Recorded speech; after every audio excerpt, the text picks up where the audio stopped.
Hello everyone, আসসালামু আলাইকুম। Welcome back to my channel Arabi's family review. আজকে আমরা এসে পড়েছি এক দারুণ জায়গায়। আমরা এখন ঢাকা এয়ারফোর্স মিউজিয়ামে। আমি তোমাদের সবাইকে এই অসাধারণ জায়গাটি ঘুরে দেখানোর জন্য খুবই উৎসাহিত। শুনেছি এখানে অনেক ঐতিহাসিক বিমান এবং বিমান বাহিনীর ইতিহাস সম্পর্কিত অনেক কিছুই দেখার আছে।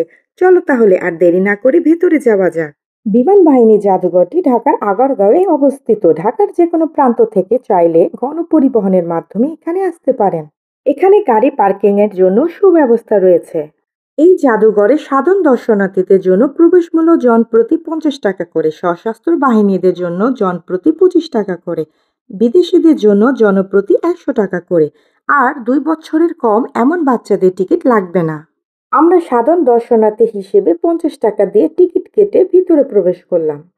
পার্কের ভিতরে ঢুকে এত বড় একটা মাঠ দেখে আমাদের বেশ ভালো লেগেছে। অসাধারণ মনোরম পরিবেশ, চারিদিকে সবুজ আর সবুজের সমাহার।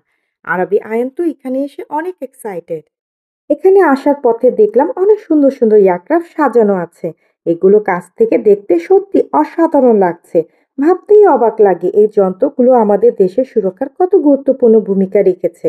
আমরা সত্যি জানতে আগ্রহী এই বিমানগুলোর ইতিহাস এবং এদের পিছনের গল্পগুলো সম্পর্কে। আপনি রাস্তার পাশ দিয়ে হেঁটে যাওয়ার সময় রাস্তার দুপাশে রাখা বিভিন্ন ধরনের হেলিকপ্টার, যুদ্ধবিমান এবং বিমানের যন্ত্রাংশ নির্দেশনগুলো খুব কাছ থেকে দেখতে পারবেন। এখানে মোট ২১টি বিমান এবং ৩টি রাডার রয়েছে। এর মধ্যে ৩টি বিমান ১৯৭১ সালে মহান মুক্তিযুদ্ধের সময় ভারতীয় বিমান বাহিনী ব্যবহার করেছিল, যা পরবর্তীকালে বাংলাদেশকে তারা প্রদান করে। অনেক আপু ও ভাইয়ারা আছে যারা ছবি তুলতে পছন্দ করেন। তাদের জন্য কিন্তু এই প্লেসটা একদমই পারফেক্ট। হাঁটতে হাঁটতে একটু সামনে গিয়ে দেখতে পেলাম বিশাল বড় একটি বিমান। এই বিমানটিতেও নাকি ওঠা যায়। তাই আমি বিমানটিতে ওঠার জন্য কাউন্টার থেকে ৩০ টাকা দিয়ে একটি টিকিট কেটে নিলাম। আরবি তো ককপিটে বসে বিমান চালানোর অনুভূতি নিচ্ছে। যদিও একটি প্রদর্শনী বিমান ছিল, কিন্তু আমাদের কাছে বেশ চমৎকার লেগেছে। যদিও এখানে প্রচণ্ড গরমের কারণে বসে থাকার দায় ছিল। ২০১৪ সালে বাংলাদেশে প্রথম বিমান বাহিনী জাদুঘর প্রতিষ্ঠা করা হয়। বাংলাদেশের বিমান বাহিনীর গৌরবময় ইতিহাস এবং সাফল্যকে নতুন প্রজন্মের কাছে তুলে ধরা ছিল এই জাদুঘরের মূল উদ্দেশ্য। এখানে বোট রাইডেরও ব্যবস্থা রয়েছে। তারপর আমরা ট্রেনের রাইডে উঠলাম। আমাদের অনেক ভালো লেগেছে। চারপাশে প্রকৃতি অপূর্ব সৌন্দর্য ছিল। দেখে মন ভরে গেল। এই ভ্রমণ আমাদের মনকে প্রফুল্ল করে তুলেছে। সময় যে কিভাবে কাটিয়ে গেল আমরা বুঝতেই পারলাম না। এখানে বাচ্চাদের খেলার জন্য কিডস জোন রয়েছে। এই কিডস জোনে প্রবেশ করার জন্য জনপ্রতি 25 টাকা করে টিকিট নিতে হবে। এখানে আয়ান অনেক মজা করেছে। ছোটদের জন্য এরকম আনন্দঘর পরিবেশ সত্যি প্রশংসনীয়। শারীরিক ও মানসিক বিকাশে সাহায্য করে। প্রাণবন্ত পরিবেশে খেলাধুলায় তাদের সৃজনশীলতা বিকাশিত হয়। নতুন নতুন বন্ধুদের সাথে মিলেমিশে তারা সামাজিক দক্ষতা অর্জন করে।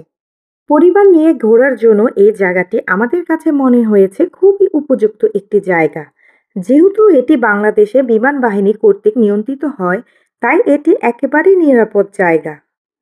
এছাড়া এখানে বেশ কয়েকটি ফুড কোর্ট রয়েছে। এখানে খাবারের সাথে সাথে বাচ্চাদের জন্য নানা রকমের খেলনাও রয়েছে। বাচ্চাদের সাথে সাথে আমরাও ক্লান্ত হয়ে পড়েছি, তাই একটু চিল হওয়ার জন্য আইসক্রিম খেয়ে নিলাম। ঠান্ডা ঠান্ডা কুল কুল। এরপর আমরা বাঘের মুখের ভিতর দিয়ে আরেকটা কিডস জোনের ভিতরে চলে আসলাম। এখানে বাচ্চাদের জন্য রয়েছে বিভিন্ন রকমের রাইড। এখানে baby train, cross candy, bumper কার, ব্লু ওয়ার্ল্ড উইন্ডস, বিভিন্ন রকমের দোলনা সহ আরো অনেক মজার মজার রাইডস রয়েছে। এছাড়াও বড়দের জন্য রয়েছে 7D movie theatre, break dance, ranger rides, trekking car. তো বড়দের জন্য যে রাইডসগুলো রয়েছে সেগুলো অনেক ভয়ঙ্কর ও মজাদার। আবার এখানে রয়েছে গেম কার্নিভাল, ছোট বড় সকলের জন্য রয়েছে ভিডিও গেম। এই বিমান জাদুঘরে আরো একটি আকর্ষণীয় দিক হচ্ছে এখানে বিশাল একটি বিমানের ভিতরে একটি রেস্টুরেন্ট রয়েছে, যেখানে আপনি খাবার খেতে পারবেন। তবে এর জন্য আপনাকে ১০০ টাকার টিকিট নিতে হবে বিমানের ভিতর ঢোকার জন্য। বিমান বাহিনী জাদুঘর সোমবার থেকে শনিবার দুপুর ২টা থেকে রাত ৮টা পর্যন্ত খোলা থাকে।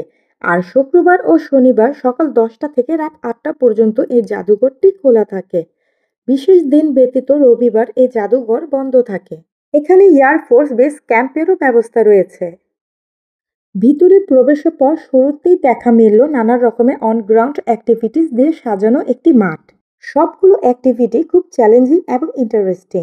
এখানে ছোটদের সাথে সাথে বড়দের জন্য রয়েছে নানান রকমের অ্যাক্টিভিটিস।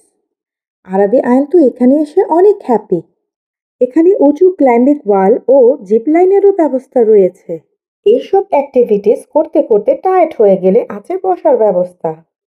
সো এভরিওয়ান, এখন আপনাদের কাছ থেকে আমাদের বিদায় নেয়ার পালা।